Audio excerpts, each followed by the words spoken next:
There's a reason it feels heavy. Why even with all your vision boards, affirmations, meditations, something still isn't clicking. You do the work, you hold the vision, but there's this edge of frustration in your chest, this quiet ache of waiting, like life is almost about to begin but keeps pulling just out of reach. And here's the real reason. You're still trying to control the how, that part of your mind that wants to plan every step, predict every twist, orchestrate every outcome. It's not your power, it's your interference. Because in the quantum field, reality doesn't respond to control. It responds to coherence. Control is a tension. It's a contraction in your frequency. It scrambles the signal you're sending.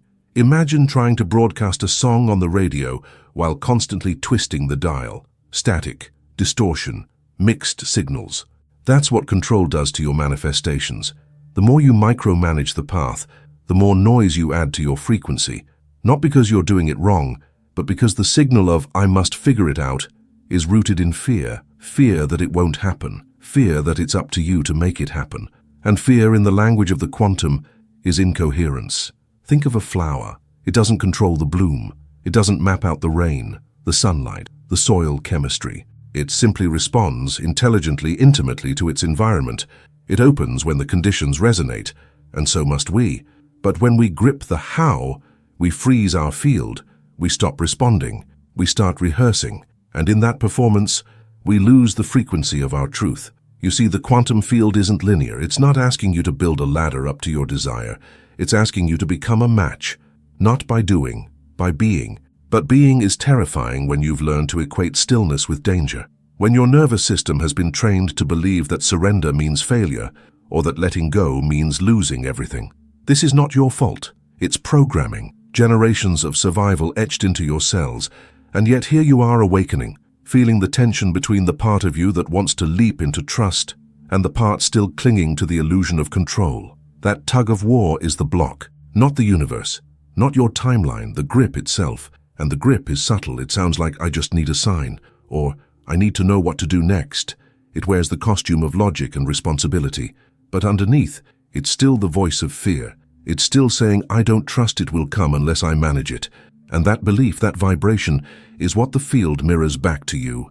Not the words you say, not the vision you hold, but the signal you embody when no one's watching. That's the code the quantum reads. So let's pause here, really pause.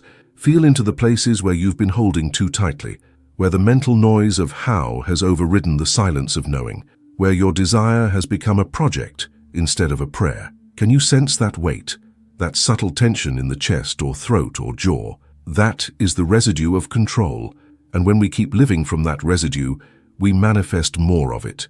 Not because we are broken, but because we are consistent. The field mirrors coherence. Even when what we're coherent in is tension, fear, urgency. This is not about blaming yourself. It's about reclaiming your signal. Remembering that manifestation is not a transaction. It's not "do this, get that." It's resonance. It's relationship. It's who you become when you stop managing reality like a to-do list and start inhabiting it like a symphony. One note, one breath, one aligned presence at a time. Let's stay here a little longer. In the quiet. In the breath. In the part of you that already knows how to bloom, not by figuring it out, but by feeling it through. You've been taught to believe that control is responsible, that if you don't hold it all together, it'll fall apart, that the universe is a neutral canvas waiting on your paintbrush, your hustle, your precision. But in truth, the universe is a living intelligence, responsive, tuned, sensitive to your signal in every subtle shift of your state.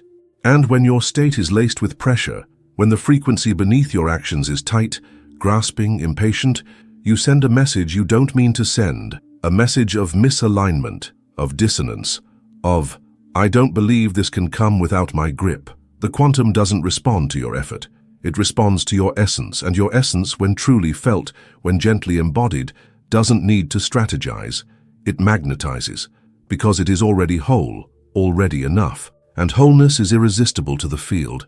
Think about it. Have you ever watched someone utterly relaxed, completely in their joy, unbothered, radiant? They draw experiences, people, opportunities like gravity, not because they're trying, but because they are vibrating in safety. And safety is coherence, safety is signal, safety is what allows the quantum to organize around you. But when you're fixated on the how, you're not safe. you're scanning, you're tensing. You're caught in micro-adjustments to control what's not yours to control, like trying to steer the wind instead of opening your sail, like yelling directions at a river that already knows where it's flowing, and in doing so, you leave your own body. You exit the moment, you become a manager instead of a magnet, and your frequency splits, because part of you is here, breathing, wishing, praying, but the other part is up in your mind, negotiating, calculating, begging the field to comply. But the field doesn't respond to begging, it responds to being. So what does being feel like? It feels like exhale, like trust dropping into your belly, like walking through your day without needing proof every 5 minutes that it's working, like loving the vision without needing to know if it's close or far, like holding it gently the way you'd hold a flame, knowing your presence protects it better than pressure ever could. This is embodiment. This is the signal. And yes, it can feel unfamiliar at first, especially when you've built an identity around figuring things out, around striving, around being the one who knows, who plans, who calculates. But this identity is not your truth. It was your survival. It got you here. And now it's time to soften it, to let it stretch and dissolve into something wiser, something deeper, something that doesn't need to control the unfolding because it trusts the unfolding is encoded with its desire. I know this isn't easy. I know the urge to check, to plan, to fixate feels like safety, but it's not. It's a loop. And every time you break the loop, even for a breath, you collapse time. You shift timelines. You step into a frequency where the path can reveal itself through you, not just to you, where the how becomes irrelevant because your state becomes magnetic. And this doesn't mean you do nothing. It means you act from alignment, from intuition, from resonance, not from fear of missing out or falling behind, but from inner authority, from the still voice that only gets loud when you get quiet. This is the paradox. The more you trust, the clearer the path becomes, but not because you forced it, because you became still enough to receive it. You stopped shouting at the field and began listening to it, responding, co-creating, embodying the truth that has always been whispering beneath the noise. You don't manifest by managing. You manifest by remembering. There's a silence underneath all the trying, a stillness beneath the scramble. If you listen closely, you can feel it. Like standing on the edge of a lake at dawn. No ripples, no movement, just the hum of potential. That's the space where your true creation power lives, not in the mental chatter, not in the control panels of your mind, but in the surrender, the release, the willingness to not know, and still move with trust. Because when you try to control the how, you are signaling to the quantum that you believe the unknown is unsafe, that the mystery cannot be trusted. But the unknown is the birthplace of all manifestation. It's the dark soil where seeds awaken, the womb of every timeline, the void that holds the code for everything you're asking for. If you fear it, you block it. If you trust it, you merge with it. Look at your life. Really look. How many of the most beautiful things came in a way you didn't expect? The right person at the wrong time, the breakthrough after you gave up, the unexpected turn that revealed something better than you planned. These are not accidents. They are echoes of your true alignment, surfacing the moment your grip loosened, the moment you softened, the moment you accidentally let go of how because you were too tired to control it anymore. Let that exhaustion be sacred. Let it wake you up. Because what if the tension you feel isn't proof that something is wrong, but proof that you're outgrowing the old strategy? That the part of you that needed to manage and micromanage is no longer the one who can lead your life. That control, for all its effort, is too small to hold your next becoming. The quantum doesn't need your spreadsheet. It needs your surrender, your coherence, your nervous system's permission to relax into trust. And that's the real work, isn't it? Not chasing the signs, not forcing the shifts, but creating safety within yourself to receive without gripping, to allow without pushing, to become so deeply embodied in your worthiness that control dissolves, not through discipline but through no longer being necessary. Think of it like tuning an instrument. You don't force the string into pitch, you listen, you adjust, you feel when the vibration aligns. That's how manifestation works.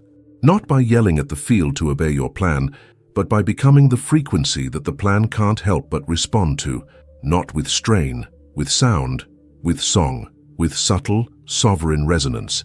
And this is why your body matters, your breath, your emotional tone, because your nervous system is the tuning fork. If you're in a state of urgency, panic, or it must happen now, the string is tight, out of tune, off key. But when you drop into your body, When you breathe, ground, feel, trust, the tension releases, the string settles, and suddenly the field can hear you clearly. Suddenly you're no longer asking, you're becoming. And when you become it, you don't need to chase it. You don't need to track it. You don't need to obsess over where, when, or how. You know, deep in your cells, you know. It's already yours because it's already you. The version of you who has it isn't somewhere in the future. She's already alive in your vibration. And every time you release control, you bring her closer. Every time you breathe through the fear, you collapse the gap. You're not calling it in. You're remembering how to be it. And here's the truth that most don't want to hear. Control is seductive. It gives the illusion of safety. It keeps your mind busy, your hands occupied, your energy in motion. But underneath that motion is fear. A fear so quiet, so normalized, that we call it productivity. We call it planning. We call it being responsible. But it's just anxiety with a mask on. And that anxiety is what fractures your signal. Not because you're unworthy, but because your energy is speaking two languages at once. One says, I trust. The other whispers, but only if it happens my way. That split is what keeps you in limbo. The universe doesn't get confused. It gets coherent. It responds to clarity, not of thought, but of frequency. And frequency is felt, not forced. It's the way your heart beats when you're walking in peace, the way your breath slows when you finally let go, the way your shoulders drop when you stop rehearsing your next move. That's the real signal, not your words, not your rituals, your state, your essence. So let's go deeper. Imagine for a moment that everything you've asked for is already circling you, closer than close, but it's invisible to your eyes until your body becomes a match. Until you melt the resistance that keeps pushing it just out of reach. That resistance is the how, the belief that it's your job to figure it out, to build the bridge. But you are the bridge. Your vibration is the structure the quantum walks across to reach you, and that bridge cannot be built with fear. It's made of presence, of surrender, of joy in the in-between, of breath that doesn't rush, of movement that honors rhythm instead of urgency. It's made when you stop chasing what's next and start embodying what's now, because now is the only portal, the only place the field can meet you. If you're in the future, you're invisible. If you're in the past, you're repeating. But in the now, you are magnetic. You are clear. You are undeniable. And that's when the how shows up, not because you hunted it, but because you became a frequency where it could land. The right opportunity, the next step, the unexpected call. It doesn't arrive through force. It arrives through fit, through energetic precision, and that's something you can't fake. You can't trick the field. You can't smile your way into coherence while your nervous system is screaming inside. The quantum knows the truth of your frequency, even when you don't speak it. So speak it with your breath, with your posture, with your presence. Let the way you walk, rest, speak, eat and breathe carry the vibration of already receiving, of already knowing. Not to pretend, but because when you stop clinging to control, your natural state is knowing, not the mental kind, the embodied kind, the kind that pulses in your gut, in your skin, in your tone, the kind that says, I don't need to see it yet. I can feel it's done. That feeling is the frequency, that is coherence, that is the field's language, and the more you live in that language, the more reality bends, not by command, but by correspondence. The field doesn't follow force. It follows resonance. And you, when free from the grip of how, are the most resonant thing in the world, not because you're louder, because you're clearer, because your signals stopped scattering, because your energy is no longer a question, it's a knowing, and the quantum responds. Always. You've been told to visualize, to set goals, to take action, and while none of that is wrong, it often becomes a disguise, a way to feel in control, a way to keep the fear at bay. But manifestation is not a formula, it's a frequency, and frequency doesn't respond to effort, it responds to embodiment, to the truth you carry in your cells, to the story your nervous system tells when your mind goes silent. So let me ask you something tender. What if the only thing standing between you and everything you desire is the story that says you have to work for it, fight for it, prove that you're worthy of it? That story lives in the grip, the tight shoulders, the buzzing thoughts, the way you scan every moment for evidence that you're on track. But you're not meant to track, you're meant to trust, to let go of the desperate search and start walking like someone who knows they're guided, not blindly, not recklessly, but with deep inner authority, the kind that doesn't need proof to keep believing. Because the quantum field doesn't respond to your desperation. It doesn't hear the noise of your worry. It hears your coherence. And coherence begins when you stop chasing alignment and start becoming it.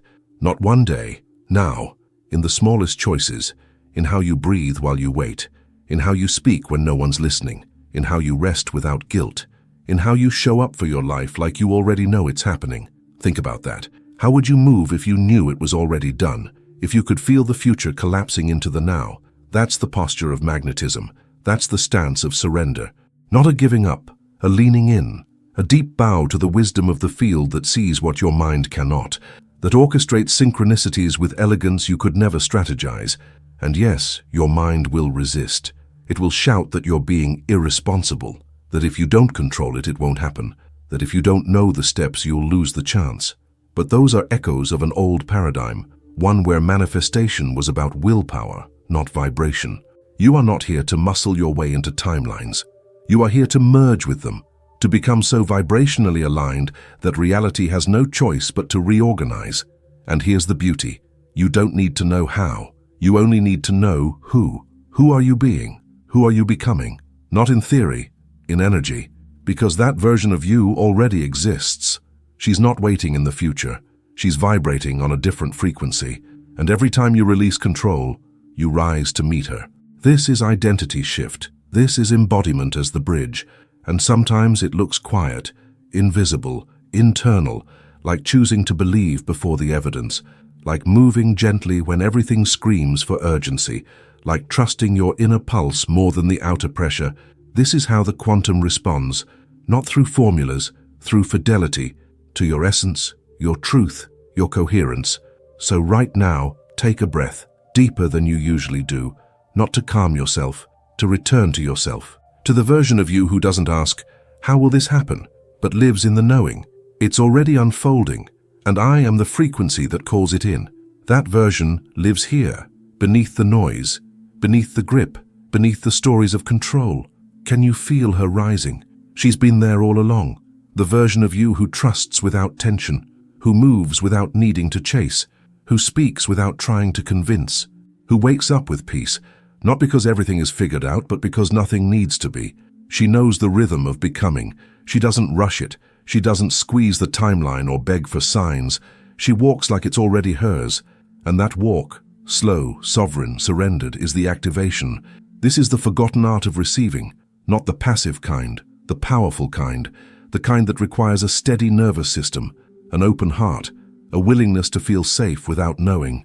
Because that's the frequency of miracles. Not the grand cinematic kind, though those come too, but the gentle daily alignments that shape your path with grace, the right thought landing in silence, the random message with perfect timing, the invitation you didn't expect but somehow always knew would come. These things happen when your field is clean, when your vibration is no longer clouded by how, because how is static, it's friction, it's a fog between you and your timeline. But when you stop needing to control the unfolding becomes inevitable. That's the paradox. The moment you stop demanding the proof is the moment it begins arriving. But we don't do this to manipulate the field. That's still control in disguise. We do it because we finally remember. We were never meant to live in contraction. We were never meant to prove, to plead, to perform. We were meant to remember that we are the field, that we are not separate from what we desire, that our coherence is the key. So ask yourself gently, where am I still trying to engineer the journey? Where am I holding my breath, waiting for confirmation before I feel safe? Where have I mistaken planning for alignment? These are sacred questions, not to judge, to illuminate, because the moment you see the grip, you begin to release it, and in that release, you unlock timelines that control could never reach.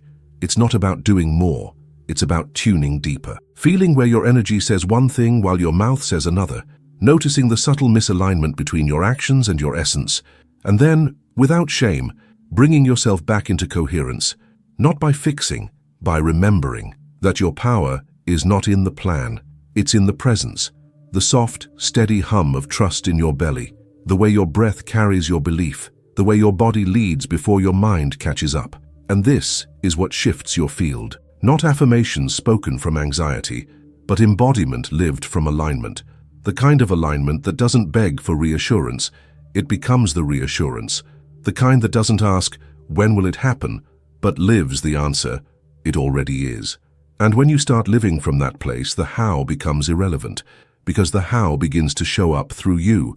You become the answer you were waiting for, not with control, but with coherence, not by effort, but by essence. And the field, like a mirror held up to your soul, reflects it back, with precision, with beauty, with perfect timing. This is the shift, and it starts in the silence, in the letting go, in the breath you choose not to fill with worry, in the step you take, without needing to see the staircase. Trust that, live that, and watch the quantum move. There's a moment in every awakening where you realize control was never your protection. It was your postponement. It was the armor you wore because you didn't yet know you were safe without it.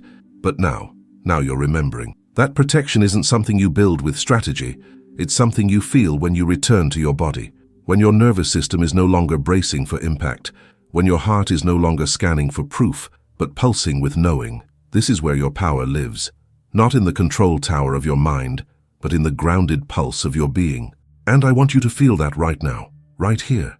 The energy in your chest, the breath in your belly, the way your body holds you, even when the mind is unsure. This body is your bridge, your channel, your tuning fork, and when you're inside it, fully present, fully trusting, you become the clearest signal in the field, because the truth is, the how doesn't exist until you do. Not the version of you who's worried and overthinking, the version who is settled, certain, clear. She is the timeline, she is the magnet, she is the one reality responds to, not with random coincidence but with precise orchestration, because coherence isn't a wish, it's a command, a silent instruction to the field. Match this. And the field always matches. It matches your openness, your frequency of I am already it, your deep cellular yes to life, even when you can't see what's next. That's the real portal. That's the quantum key. Not a secret ritual, not a perfect plan, just presence, just purity of vibration. So notice where your attention goes when you try to manifest. Is it reaching, tensing, grasping, or is it relaxing, expanding, trusting? That's your indicator. Not what you say, but how you are. The universe doesn't speak English, it speaks energy, and energy doesn't lie. That's why this work isn't about doing more. It's about being more precise, more honest, more embodied, about noticing when your rituals are just a mask for anxiety, about feeling the difference between effort and expression, between pressure and presence, between control and coherence. And here's the grace. You don't have to be perfect. You only have to be true. Even if that truth is messy, even if it sounds like, I'm scared but I'm choosing to trust anyway. That's coherence, that's alignment. That's when your frequency clears, and the path clears with it. Because timelines don't unfold by logic, they unfold by resonance. And resonance is rooted in the now, not the imagined future, not the recycled past. The now, the breath, the choice to come back into your body, to trust its intelligence, to let it lead, because your body knows the way, long before the mind catches up. So let yourself soften.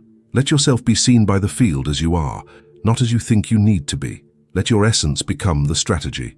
Let your coherence replace control, and feel how much lighter that is, how much more natural, how much more you were never meant to chase the how, you were meant to become the field it responds to.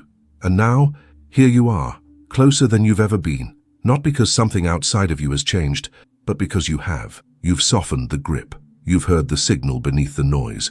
You've touched the quiet truth that no longer needs the how to feel whole. And that shift, that invisible, internal shift, is everything. Because the moment you stop trying to manipulate the mystery begins to reveal itself, not all at once, not with a flash of lightning, but in the gentle way a sunrise touches your skin, warm, certain, undeniable. This is what it means to live quantum, to live as coherence, to become the frequency you once tried to attract, not in theory, in your posture, in your energy, in the way you let joy in before it has a reason, in the way you speak to the unseen as if it's already real, in the way you no longer need confirmation because your being is the confirmation. You've stopped asking the mirror to smile first. You've started becoming the smile, and from this place, everything begins to shift. The field rearranges. The how that once felt impossible suddenly arrives as intuition, as clarity, as a yes in your bones. You don't question it because you're not watching from the outside anymore. You're inside the flow, not chasing, not pushing, just moving as one with the unfolding. And yes, you will still have moments of doubt. The mind will still try to grip. The world will still tempt you to hustle, to perform, to prove. But you will know better. You will feel the difference between force and frequency, between urgency and alignment. And you will come back again and again, not out of fear, but out of devotion. Because this is sacred, this is sovereign. This is the real miracle. Not that things appear, but that you remembered you never had to force them. That the timeline was never outside of you. That the life you were chasing was always waiting in your vibration. So now, as you return to your day, carry this knowing. Let it live in your breath. Let it ripple through your walk, your voice, your gaze. Let your body be the proof. Let your stillness be the prayer. Let your trust be the technology. Because you are already connected. Already creating, already receiving. Not by managing, by magnetizing, not with control, with coherence. Not from effort, from essence. Not someday, now.